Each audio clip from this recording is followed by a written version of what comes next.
presenting book Freedomland, and people say, "Thank you."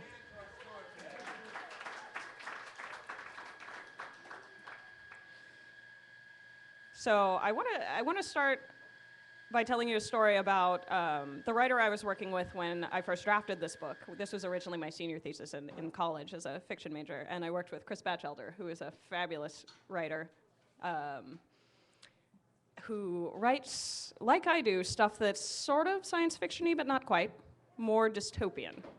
He wrote a book called Bear v. Shark, which is about this game show that has a giant bear fighting a giant shark, and who will win, the bear or the shark. And about 6 months after he published it, there was some computer graphics animated show on some station about a giant bear fighting a giant shark. And he said, 5 years, I just want 5 years before my dystopian future comes to pass.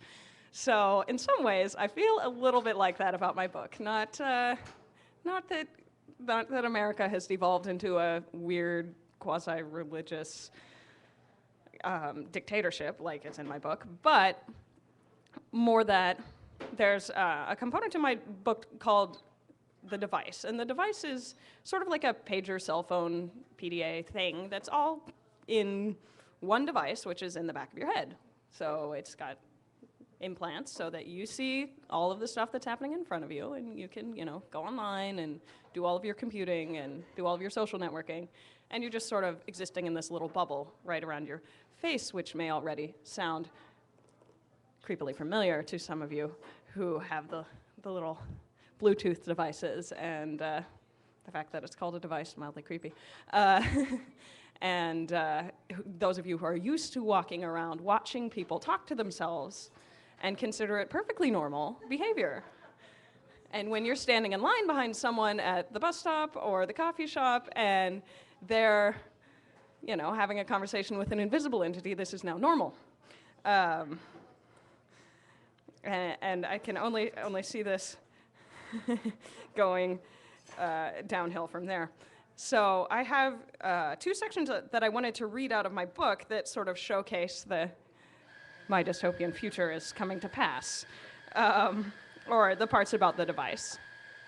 The first bit is the first 4 or so pages of the book, where I've got one of my main characters doing fairly ordinary stuff, riding on the bus, going to see a friend, but you'll get a sense of what the dystopian part of the world is like. And the second bit is towards the end, and there's a bunch of kind of implied plot, which I'll just let be mysterious, with the other main character. So the first guy that we're going to meet, Elijah, is very much in with the world. He likes the device, he likes using it, he's very standard teenager-ish. He's about 19. The second character, Lily, is very Luddite for her time. She still thinks it's creepy that people are talking to themselves and doing all this business in front of them to manipulate their device, and she rarely turns hers on. So it's in a situation where she's forced to use the technology. So first, let's meet Elijah. An angel was talking to Elijah. "Have you heard about the new Navy khakis available for only $99.99? The angel was saying. She was beautiful. Her flawless amber skin and flowing blonde locks shone like sunlight. She stood an inch high in Elijah's vision on the holographic TV feed that he kept running through his device. No one could hear the angel speaking, which was awesome for when he was talking to boring people or sitting in class or even right now on the bus. Elijah could tune out the drab orange seats across from him and stare at the flawless figure dancing in the lower right-hand corner of his visual field, just above the digital clock readout. Lily said that he was a technology-obsessed imbecile for keeping his TV feed on, even when talking to people. Lily was always going on about stuff like that, though, and besides, everyone did it except maybe her. What was wrong with keeping your messenger window open in the corner of your vision? It's not like it kept you from having a conversation with the person in front of you, just because you could see it off to the side. Back in America, when TV, messenger, and phones were outside of your body on a screen, Elijah figured, people probably did the same thing. He didn't see what the big deal was. Everyone had some kind of a device these days. A good, up-to-date one if you could afford it. For anyone born in a hospital, device surgery came standard with the rest of the birthing fees. So normal people had the basic equipment implanted in their heads, even if they didn't activate it until a certain age. If your hippie parents didn't want you to be able to watch TV or go online all the time, well, they could deactivate your device. It's what Lily's parents should have done, instead of not letting her have one at all when she was a little kid. Even when she had to get one later, Lily chose to ignore it most of the time. With devices, how you use them was a matter of personal choice. The way Elijah saw it, at least this way he was entertained. Elijah unfocused on the angel long enough to scoot over on the bus and allow a fat man to squeeze next to him. He glanced outside at the patina of gray streets, which contrasted sharply with the violently colored digital ads that plastered the walls in between storefronts. Giant neon soft drinks, fast food, and antidepressants flashed past. The ads were triggered by nearby device activity. Some of them were even keyed to adjust based on your internet protocol and buying preferences. Elijah could tell the bus was passing a block of smart ads because suddenly the whole block morphed into ads for Ichini ramen and device software. The bus entered the slow traffic of Clement Square, where a digital billboard had 3 screens running the government news information channel, the movie preview channel, and the medical advertisements channel. They were nearly at Clement Street. Elijah reached up and tugged on the stop cord. Then he changed his own device to show the government news information channel, where a grim-faced archangel was reading the latest proclamations. The citizens of Freedomland shall now be able to update their government memory caches every 6 months. Amen. Elijah stood up and gripped the pole near the rear exit. The bus squeaked gradually to a halt at 3rd and Clement. Briefly, he focused on the interior of the bus. It was about 2/3 full of people, each one talking animatedly to someone on their device or else blank-faced, watching television or browsing the internet. Some people's hands twitched near their laps as they navigated through the web. Device browsers used controls that you could operate externally but weren't visible to others. Holographics and magnetic feedback loops mostly. In high school, when they'd ridden the bus together, Lily often pointed out to him how ridiculous the whole thing looked. A lot of people in one space, all talking to themselves, twitching their fingers and thumbs on something only they could see. Elijah glanced down at his own controls, a customized keypad that hovered near his right hip. He looked up again at the bus full of talking, twitching people. Sure, if you didn't know what was going on, it would look kind of silly, but that was life, right? He didn't see why Lily had to get so uptight about it. And now we will shift to Lily's perspective towards the end of the book, where many dark and sinister things have happened.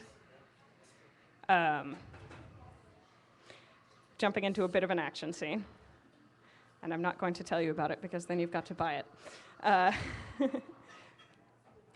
I will tell you that Lily is in Los Angeles, and at the moment she is unexpectedly alone. Lily tried to calm her shuddering breaths and looked around. Elijah was gone. She was standing by the wall of the train station, hand poised on the crumbling plaster. Someone had taken him somehow. The crowd around her was a moving, milling mass, ants crawling back and forth in and out of the station. Some of the people were dressed in Hollywood angel style, wearing sundresses, big sunglasses, and tall shoes. A man walked past in a suit, followed by another in a jumpsuit that looked so much like Elijah's work uniform that Lily had to stop and stare to make sure it was someone else. When the man turned his head, though, it was some blank 40-something. There were 1,000 places Elijah could be, lost in the crowd, in the black van, manhandled into some back alley. Someone must have been waiting for them all this time. That must have been why they weren't stopped in Modesta. Lily filled her lungs with the polluted air and shifted so her back was leaning against the sun-warmed brick of the station. She'd been looking for too long. What if someone was coming for her next? She had to get to Gabrielle's one way or another. That's where Elijah would be expecting her. If he was okay, that's where she'd find her. Lily reached under her hair at the back of her neck. Her device's switch lay like a trigger beneath her index finger. What was the worst that could happen? Police or archangels would swoop down on her, or whoever took Elijah? Lily exhaled firmly and pushed her fingernail into her flesh, flicking the switch over. The city blossomed before her eyes, golden streets rolling out into the distance to cover the drab concrete, ads on the sides of buildings blinking into life. Lily rubbed at her eyes. The streets of LA were really made of gold. No wonder people kept their devices on all the time. The city was so glitzy this way. The streets and buildings became more than just concrete. They were decoration and entertainment rolled into one. With trembling hands, Lily reached down to the golden ball in the lower right corner of her vision that would bring up her user interface. She thought with a pang of Elijah, where he could be. There was no use looking. He needed her to be strong. She tapped it with her index finger. She was tapping air. She knew she was tapping air, yet her brain registered the electric tingle of a physical object. Her forest interface faded into view. She squinted. Everything was still there, beyond the digital trees, the people walking to and from the station, the shimmering sidewalks, the street. The forest was a translucent layer over the real world, which faded into the background. Lily hoped to God that Elijah and Lazarus were as good at hacking as her device as they'd said. Her breath became shallow as she reached for the digital butterfly, flitting through a slow path across her forest user interface. It stopped abruptly at her touch, and dozens of other butterflies joined it, opening their wings out in neat rows. They looked like they'd been pinned to a board. Each one had an icon on its wings, each representing an application.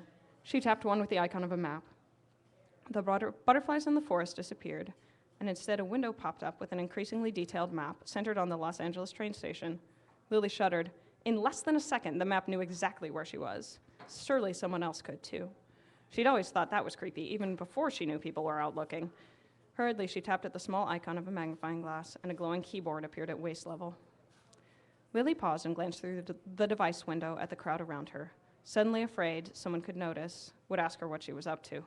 But everyone was just as head down and focused as she'd been, all of them off in their own little world. A teenage boy slouched past, talking loudly, eyes glazing across her and continuing without pause.